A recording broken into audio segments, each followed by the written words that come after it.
स्वागत है आपका न्यूज़ 18 जम्मू कश्मीर लद्दाख हिमाचल में। मैं हूं विशाल और आप देख रहे हैं आज का एजेंडा। सबसे पहले हेडलाइंस। संयुक्त राष्ट्र में भारत ने पाकिस्तान को दिखाया आईना। पाकिस्तान में अल्पसंख्यकों पर अत्याचार का उठाया मुद्दा। ईसाई और अहमदिया समुदाय पर हमले का किया जिक्र। भारत ने कहा आतंकी संगठनों का गढ़ है पाकिस्तान। इससे पहले पाकिस्तान ने कश्मीर का उठाया था मुद्दा।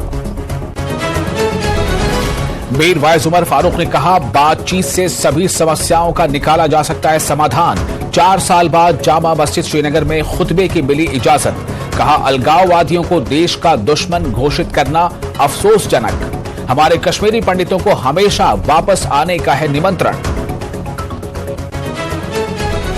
मीर वाइज उमर फारूक को जामा मस्जिद में जुमे की नमाज की इजाजत मिलने पर विभिन्न राजनीतिक दलों ने व्यक्त की प्रतिक्रिया। उमर अब्दुल्ला, महबूबा मुफ्ती, सज्जाद लोन, अल्ताफ बुखारी ने इस पहल की सराहना की। 5वीं लद्दाख स्वायत्त पहाड़ी विकास परिषद करगिल चुनाव 85 उम्मीदवार मैदान में। बीजेपी के 17, एनसी के 17, कांग्रेस के 22, आम आदमी पार्टी के 4 और 25 निर्दलीय उम्मीदवार मैदान में। बारामूला सरकारी मेडिकल कॉलेज में अत्याधुनिक पल्मोनोलॉजी विभाग स्थापित। भीड़ कम करने और मरीजों को सुविधा प्रदान करने का प्रयास। लोगों ने सरकार के पहल की सराहना की। महाराजा हरि सिंह की जयंती आज। हरि सिंह चौक तक निकाली जाएगी विशाल रैली। महाराजा के जन्मदिवस को उत्सव के रूप में मनाने का ऐलान। हिमाचल विधानसभा मानसून सत्र का आज छठा दिन। 11 बजे प्रश्नकाल के साथ होगी शुरुआत। विभिन्न मुद्दों पर हंगामे के आसार।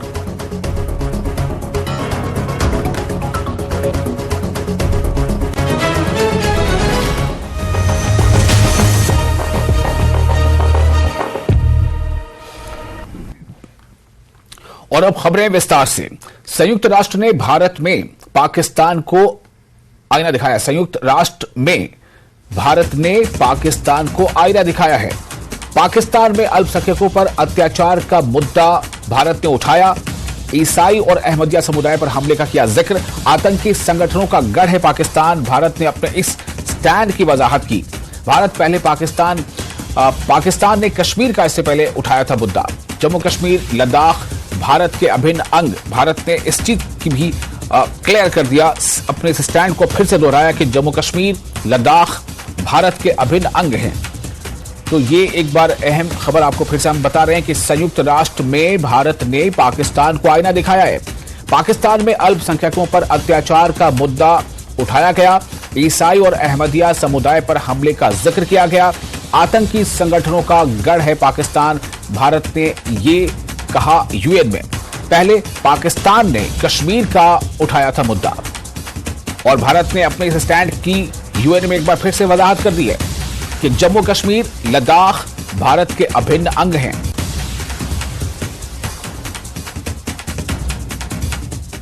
I take the floor to exercise my delegation's right of reply to the statement delivered earlier in the general debate by the representative of Pakistan. Pakistan has become a habitual offender when it comes to misusing this august forum to peddle baseless and malicious propaganda against India. Member states of the United Nations and other multilateral organizations are well aware that Pakistan does so to deflect the international community's attention away from its own abysmal record on human rights. We reiterate that the Union territories of Jammu and Kashmir and Ladakh are an integral part of India. Matters pertaining to the UTs of J&K and Ladakh are purely internal to India. Pakistan has no locus standi to comment on our domestic matters. As a country with one of the world's worst human rights records, particularly when it comes to minority and women's rights, Pakistan would do well to put its own house in order before venturing to point a finger at the world's largest democracy. A glaring example of the systemic violence against minorities in Pakistan was the large-scale brutality perpetrated against the minority Christian community in Jaranwala in Pakistan's Faisalabad district in August 2023, where a total of 19 churches were gutted and 89 Christian houses were burnt down. Similar treatment has been meted out to the Ahmadiyas, whose places of worship have been demolished. The condition of women belonging to minority communities in Pakistan, notably Hindus, Sikhs, and Christians, remains deplorable. According to a recent report published by Pakistan's own Human Rights Commission, an estimated 1,000 women from minority communities are subjected to abduction and forced conversion and marriage in Pakistan every year. Pakistan has been the home and patron to the largest number of internationally proscribed terrorist entities and individuals in the world. Instead of engaging in technical sophistry, we call upon Pakistan to take credible and verifiable action against the perpetrators of the Mumbai terror attacks, whose victims await justice even after 15 years. In order for there to be peace in South Asia, the actions that Pakistan needs to take are threefold. First, stop cross-border terrorism and shut down its infrastructure of terrorism immediately. Second, vacate Indian territories under its illegal and forcible occupation. And third, stop the grave and persistent human rights violations against the minorities in Pakistan. I thank you, Mr. President.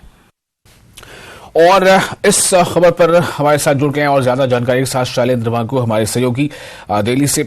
Shailendra, क्या माना जाए जिस तरह से अंतर्राष्ट्रीय मंच पर लगातार पाकिस्तान एक नैरेटिव गढ़ने की कोशिश करता रहता है, जो भारत को दागदार करने की कोशिश करता रहता है, ऐसे में ये जो क्लैरिटी है, ये जो यूएन में भारत की तरफ से पाकिस्तान के बारे में जो बातें कही गई हैं, क्या ये उस पर एक उसका आप कह सकते हैं कि एक बेहतरीन जवाब है?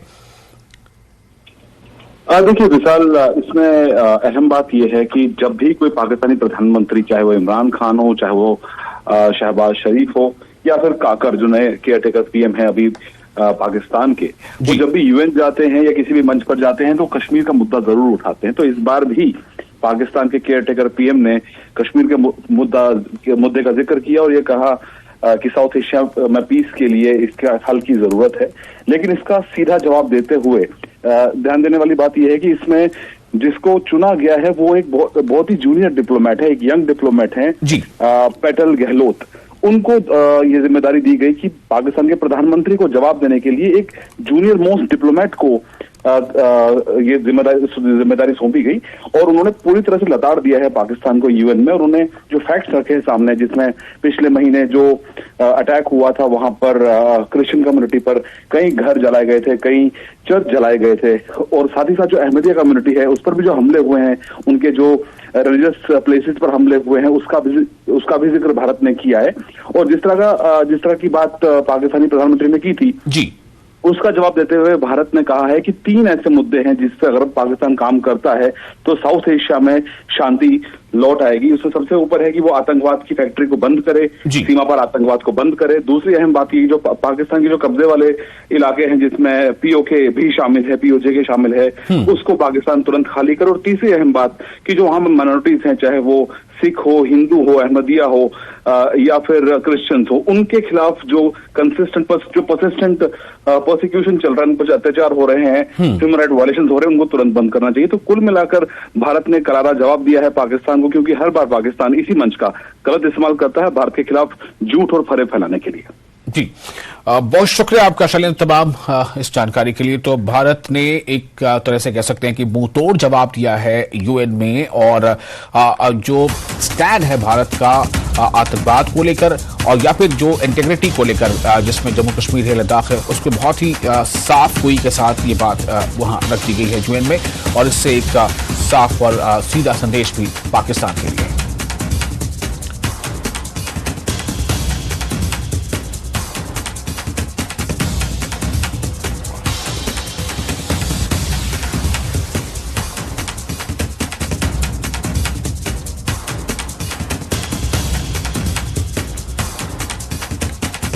एक बार फिर से आपको बता दें कि संयुक्त राष्ट्र में भारत ने पाकिस्तान को आईना दिखाया है, पाकिस्तान में अल्पसंख्यकों पर अत्याचार का मुद्दा उठाया और जिस तरह से वहां ईसाई और अहमदिया समुदाय पर हमले होते रहे हैं उसका जिक्र किया कि किस तरह से पाकिस्तान में जो वहां अल्पसंख्यक हैं उनकी स्थिति क्या है, वो किस तरह से वो जुल्म और सितम का शिकार हो रहे हैं।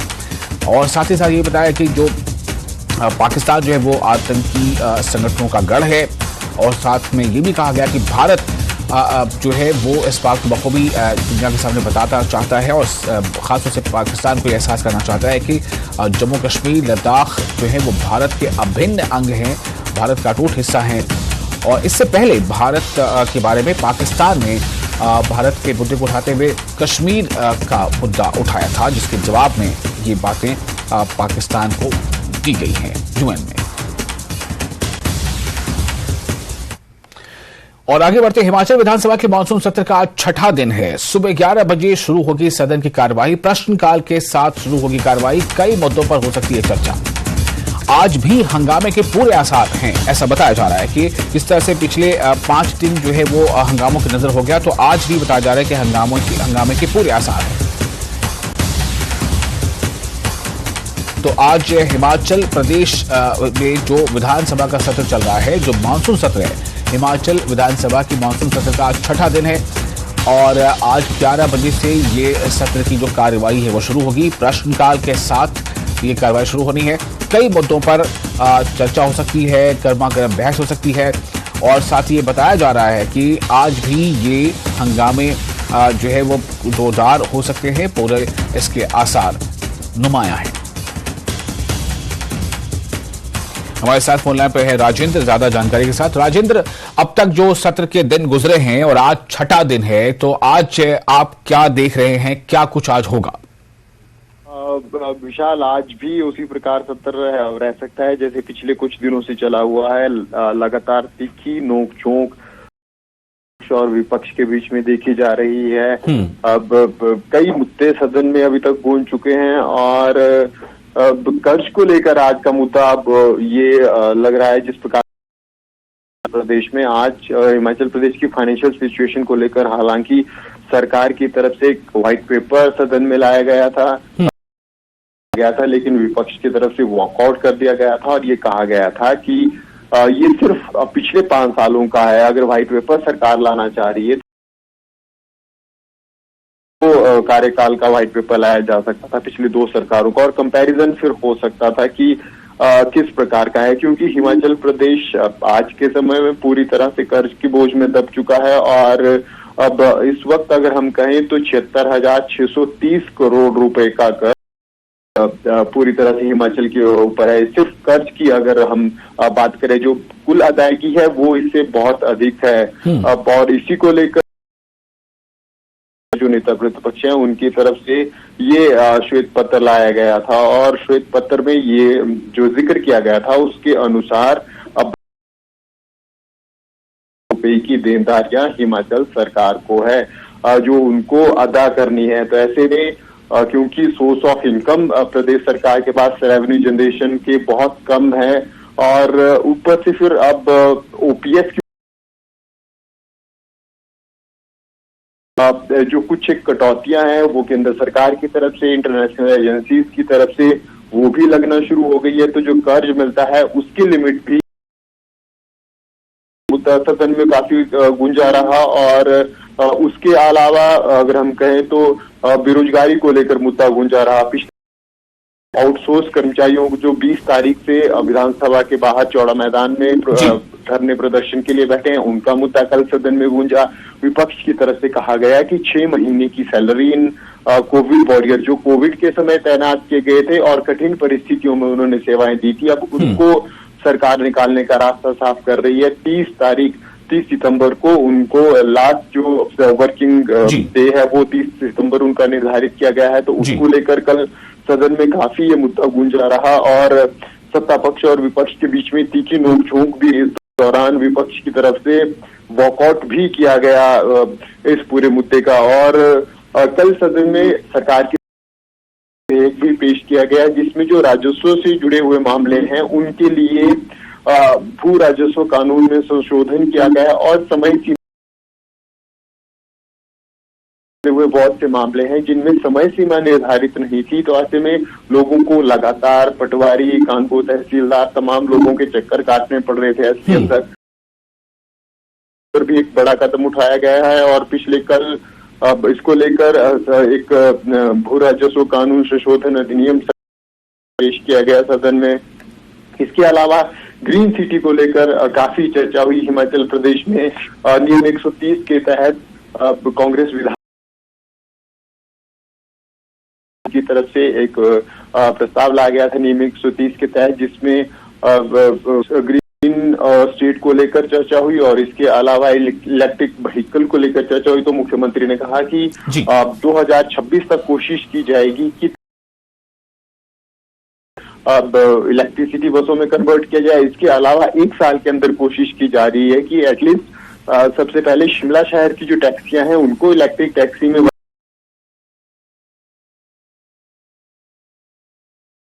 पूर्व में ट्रांसपोर्ट मिनिस्टर रहे हैं उनकी तरफ से कई सवाल भी इसके ऊपर खड़े किए गए। बिल्कुल राजेंद्र, लेकिन सवाल एक यहाँ पर यह है कि जब सत्र चल रहा है, चर्चा भी हो रही है, सत्र में कुछ हंगामा भी हो रहा है, लेकिन विपक्ष अब तक 2 बार वॉकआउट कर चुका है, तो क्या ये उसे पीछे छुड़ाना है खुद को? विशाल, दोनों तरफ से देख सकते हैं। जो सरकार की तरफ से आरोप है, सत्ता पक्ष की तरफ से आरोप है, वो ये लगाया नहीं कर रही है। और इसके अलावा सदन में पिछले कल अगर हम बात करें, जो वॉकआउट सुबह किया गया था विपक्ष की तरफ से, उसमें ये कहना था विपक्ष के सदस्य कह, लेकिन दावे दोनों की अपनी तरफ से थे। अब जब हम आउटसोर्स कर्मचारियों के पास पहुंचे तो कुछ कंपनीज ऐसी हैं जिन्होंने आउटसोर्स कर्मचारियों को कोविड वॉरियर को तैनात किया गया, जिन्होंने 6 महीने से सैलरी नहीं दी है, लेकिन कुछ बार भी विधानसभा में देखने को मिल रही है। चलिए देखा जाएगा कि आज छठे दिन में किस तरह से कार्यवाही आगे बढ़ती है। और शुक्रिया आपका राजेंद्र तमाम जानकारी के लिए। उसके साथ ही आप एक छोटा सा ब्रेक लेंगे, ब्रेक के बाद कुछ और अहम खबरें।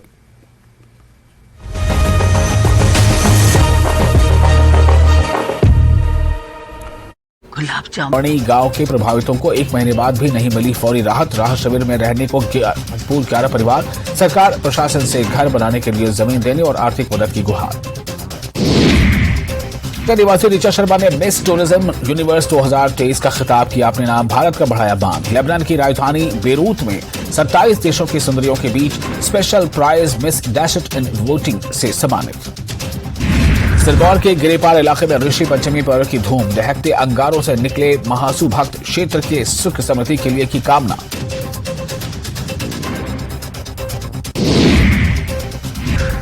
बिहार में सीवान के पिपरहिया नहर के पास अपराधियों ने लूटपाट का विरोध करने पर युवक को मारी गोली। युवक के पास से 80,000 रुपए लेकर भागे अपराधी। वैशाली के नगवा गांव में भीड़ ने किया हमला। गिरफ्तार शराब तस्कर को भी भीड़ ने छुड़ा लिया। शेखपुरा पुलिस ने लोदीपुर गांव से 2 साइबर अपराधी को किया गिरफ्तार। अपराधियों के पास से 9 मोबाइल, ATM और एक स्कॉर्पियो बरामद। सेवाओं और सही देखभाल के लिए आज ही आएं SPS हॉस्पिटल लुधियाना।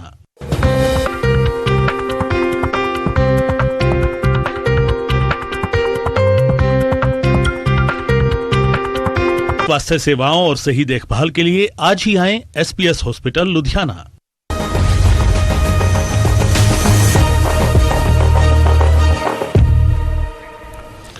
कैलेश पर आप देख रहे हैं आज का एजेंडा। महाराजा हरि सिंह की मनाई जाने वाली 128वीं जयंती की पूर्व संध्या पर भारतीय जनता युवा मोर्चा सिंह की प्रतिमा पर एक संगीत संध्या का आयोजन किया। समारोह में अन्य लोगों के साथ पूर्व उप मुख्यमंत्री निर्मल सिंह भी शामिल हुए।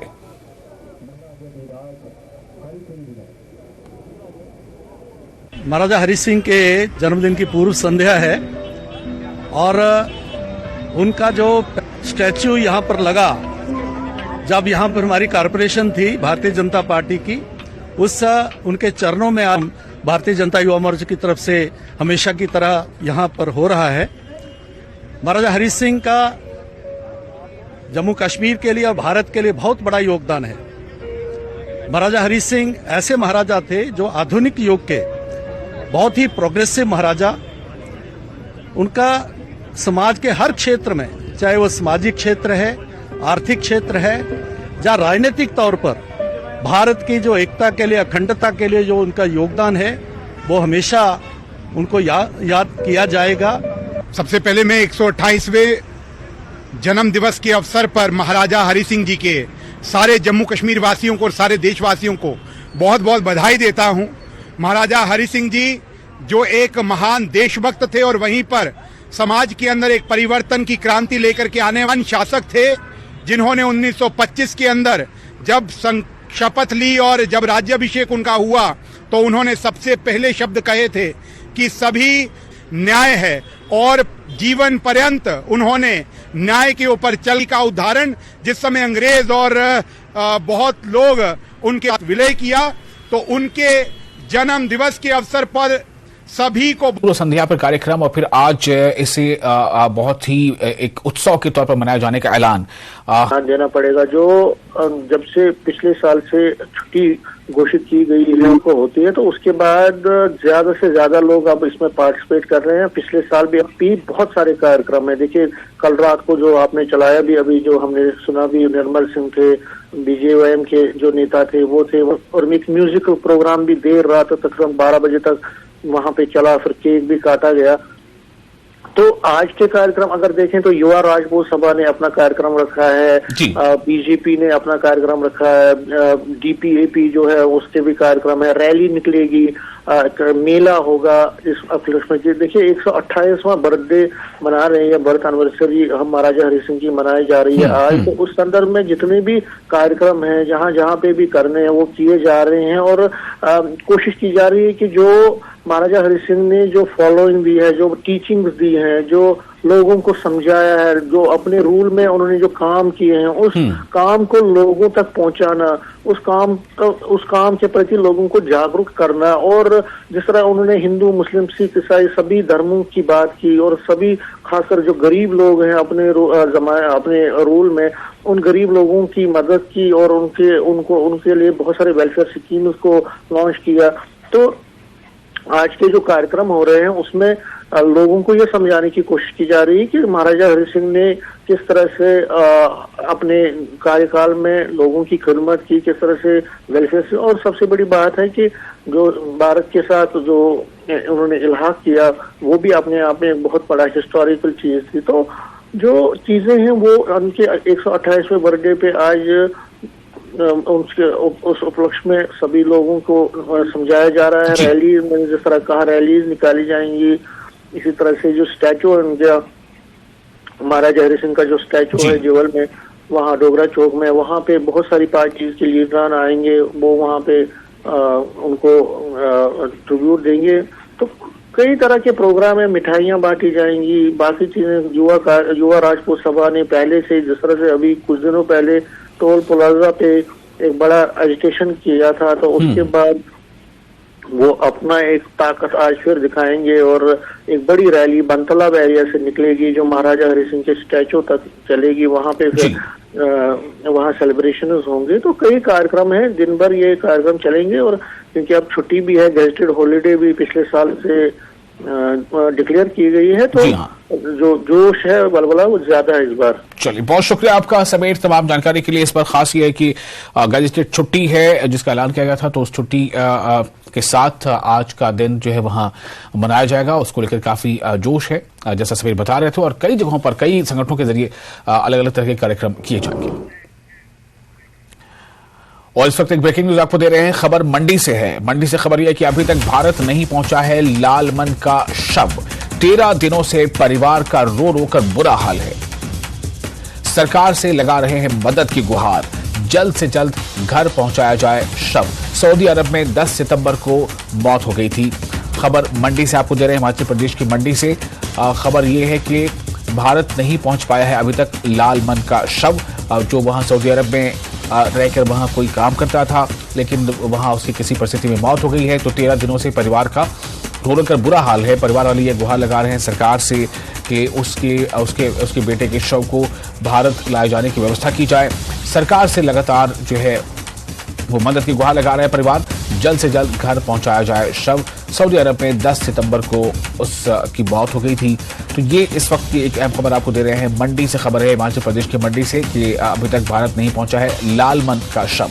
लालमन जिसके बारे में बताया जा रहा है कि वो सऊदी अरब में था, वहाँ कुछ काम कर रहा था, लेकिन वहाँ उसकी किसी परिस्थिति मौत हो गई है। 13 दिन हो गए हैं, परिवार को इंतजार है कि बेटे का शव जो है उसके घर तक पहुंच जाए। सरकार से इसको लेकर वो लगातार मदद की गुहार लगा रहे हैं।